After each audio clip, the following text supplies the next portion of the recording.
Hello friends, welcome to my channel. तो आज हम सेंट मैरीज स्कूल के 5वीं कक्षा हिंदी लिटरेचर के प्रश्न उत्तर के बारे में डिस्कस करेंगे। तो चलिए आरंभ करते हैं। बोलिए, पढ़िए। उजियारा, उजाला, आंगन, अंगराई, सतरंगी, 7 रंगों वाली, बेदर्दी, निर्दयी, ढपलियाँ, सोनजूही, श्रमिक। बताइए, रात ढलने पर क्या होता है? रात ढलने पर उजियारा होता है। मोर के पंखों पर पड़ने वाली धूप कैसी होती है? मोर के पंखों पर पड़ने वाली धूप सतरंगी हो जाती है। किस मौसम में धूप हमें भीतर भगा देती है? गर्मी के मौसम में धूप हमें भीतर भगा देती है। किस ऋतु में धूप गुनगुनाती हुई सी लगती है? बसंत ऋतु में धूप गुनगुनाती हुई सी लगती है। सोचिए, मूल्यपरक प्रश्न। क्या हम धूप को परोपकारी कह सकते? यदि हाँ, तो कैसे? हाँ, हम धूप को परोपकारी कह सकते हैं। धूप निस्वार्थ भाव से सभी को प्रकाश और गर्मी प्रदान करती है, बिना किसी स्वार्थ के।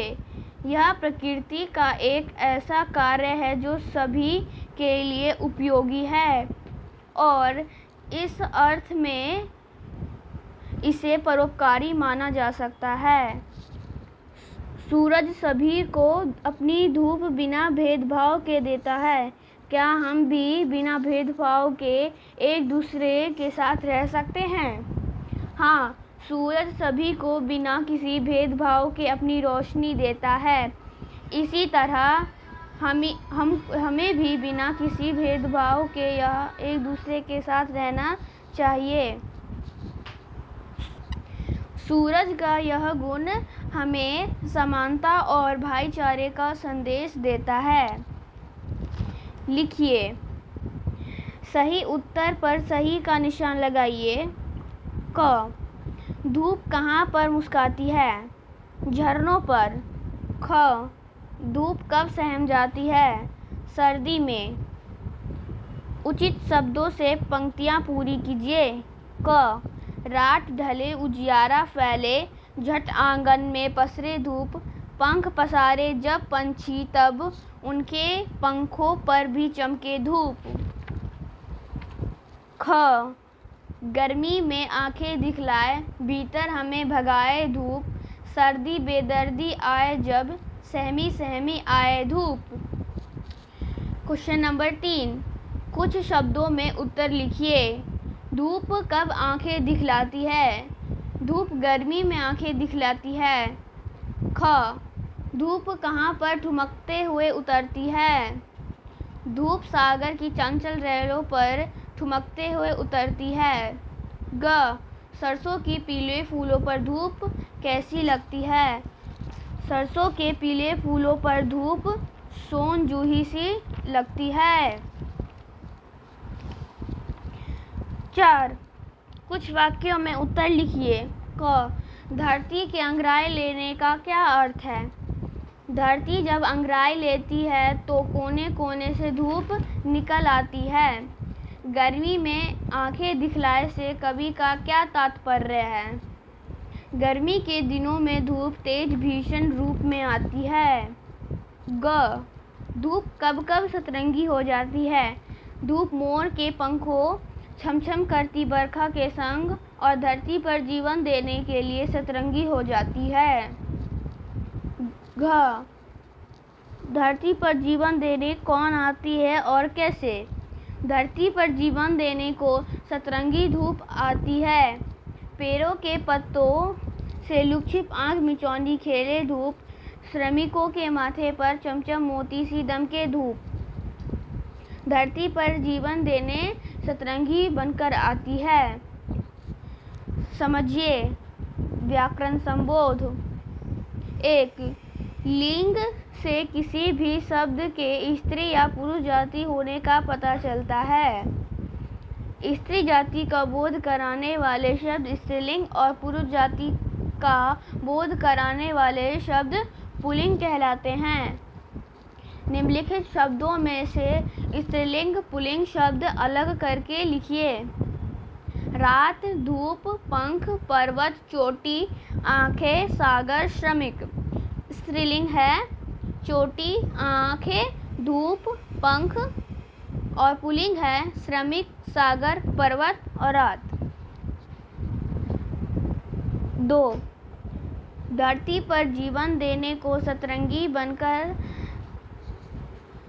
यहाँ सतरंगी शब्द एक समासिक शब्द है। यह द्विगु समास का उदाहरण है। द्विगु समास का पहला पद संख्यावाची होता है। इस प्रकार सतरंगी यानी 7 रंगों का समूह या समाहार। नीचे दिए गए चित्रों के लिए द्विगु समासिक शब्द लिखिए। त्रिकोण, चौराहा, तिरंगा, षटकोण। वर्ण विच्छेद कीजिए। उजियारा। हर्षऊ प्लस ज हलंत प्लस हर्षई प्लस य हलंत प्लस आ प्लस र हलंत प्लस आ। उजियारा। मुस्काए। म हलंत हर्षऊ प्लस स हलंत अ प्लस क हलंत आ प्लस ए। मुस्काए। सतरंगी। स हलंत अ त हलंत अ र हलंत अ ऊपर अनुस्वार ड़ हलंत प्लस ग हलंत प्लस दीर्घई। सतरंगी। सोनजूही। स हलंत ओकार प्लस न प्लस अ प्लस ज हलंत प्लस दुर्गऊ प्लस ह हलंत प्लस दीर्घई। सोनजूही। इन शब्दों के अर्थ लिखकर वाक्यों में प्रयोग कीजिए। उजियारा, प्रकाश। सुबह होते ही आंगन में उजियारा फैल जाता है। पसरे, फैलना। सुबह होते ही पंछी पंख पसारकर आसमान में उड़ जाते हैं। श्रमिक, मेहनत करने वाला व्यक्ति। श्रमिकों का काम समाज के लिए महत्वपूर्ण होता है। सहमी, डरी। मेरी सहेली अक्सर सहमी हुई सी रहती है। चंचल, नटखट। बच्चे चंचल स्वभाव के होते हैं। कीजिए विशेष संवर्धन गतिविधियाँ। आपने धूप पर आधारित कविता पढ़ी। अब आप छाँव पर स्वरचित कविता लिखिए। उसमें बताएं कि छाँव होने पर प्रकृति में कौन कौन से बदलाव आते हैं। देखिए और बताइए किन 2 चित्रों में गलत है और क्यों। पहला सही है और बाकी के 2 गलत हैं। 3. जिनके लिए धूप जरूरी है उन पर गोला लगाइए और बताइए कि धूप से इन्हें क्या फ़ायदा है। खेती, फल, फूल, जीवन, वर्षा। चित्र देखकर उसके बारे में लिखिए। यह एक सुंदर प्राकृतिक दृश्य का चित्र है। चित्र में एक हरा भरा उपवन दिखाई दे रहा है जिसमें विभिन्न प्रकार के पेड़ पौधे हैं। दूर क्षितिज पर सूर्योदय या सूर्यास्त का मनोरम दृश्य है जहां नारंगी और पीले रंग की आभा दिखाई दे रही है।